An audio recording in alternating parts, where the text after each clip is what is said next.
Okay, but the Basharat brothers, absolute killers. Okay, I just watched Farid's fight. Got it right. I just watched Farid's Dana White Contender Series fight this morning. Dude, these guys, clipping this right now, these guys are about to take over the absolute UFC Bantamweight division, okay? I already put the gold star stamp up of approval on Javid because the dude, I had to stop everything I was doing when I was editing my podcast because this dude is absolute must-watch TV every single time. Tony Gravely is an absolute beast mode of a fighter, but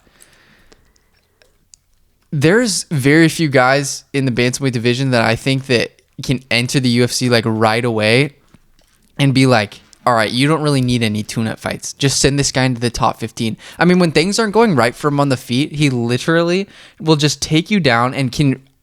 Gravely is he was really strong and he kind of had some success, but later on in the fight, Javid is just so unbelievably strong and he can literally just manhandle you. And then on the feet, him and his brother both, dude, it seems like they simultaneously throw like lead front kicks or spinning back kicks, and then they immediately throw like jabs and punches and follow everything up. Like it's just a constant attack all the way around. I think that both of them are really good. I'd say Farid, he is a little bit more busy on the ground, and also he is kind of more, he will take you down like a little bit more, but I think Javid likes to stay on the feet a bit more. But the one thing that just stands out to me, both are insane. I think Javid, he's a little bit older, I think, but I think he's the guy, because when you're watching him fight, he just reminds me of Conor McGregor, and the way that he can like move in and out, stick and move, like literally, like he bounces, he'll do like 3 little jump steps back, dodge, and then come back in super freaking quick. And it's just like, how are you gonna touch this guy? And these guys they're built the exact same way,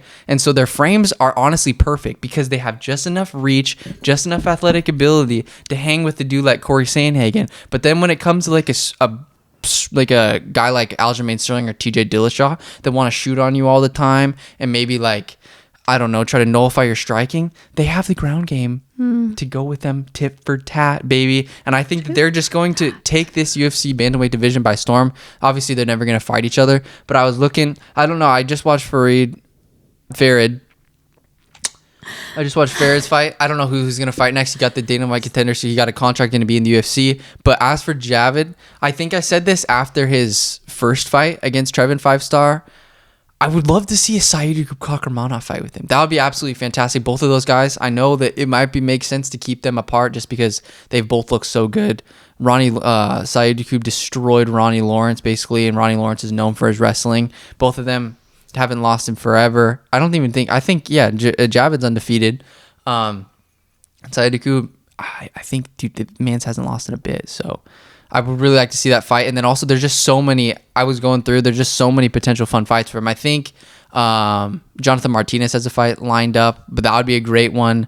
Also, who else? That Victor Henry guy looked absolutely killer. A Kyler Phillips fight, both of them have really similar styles. Kyler Phillips probably a little more dynamic on the feet, but Javid, he can basically, if the thing about Javid, like I said last time, if somebody tries to do something to you, Javid will do it right back to you. And then also they both have like the perfect amount of humbleness with also like attitude too. Like if you're like, I don't know, when they start touching you up and start ripping you to the body, they're like, dude, what's up? You want some?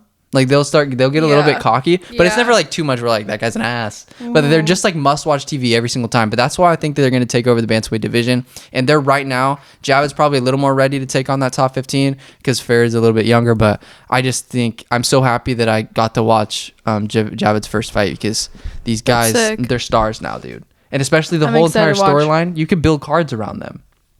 You know? Because it's like a huge storyline if you get them both fighting at the same time. What if they fought each other? That would never happen. And the only time that would ever happen is one had the belt. But even that, they would never do that. One would sit out, dude. Yeah. Yeah, I would never. What if they wanted to do that though? Huh? Didn't like Nate Diaz and his brother want to do that? No, I think Logan and Jake did. Oh, it's Logan and Jake. They have some trauma they're working through for that. Yeah. Okay. But yeah, that's that. I just wanted to get off my chest. I was basically going to title this episode Javid and Farid are going to take over the UFC. That's literally the main thing. That's going to be the whole highlight. They're so unbelievably good, dude. It's just, you have to watch them. So much fun every single time. And yeah. And are we talking about anything other than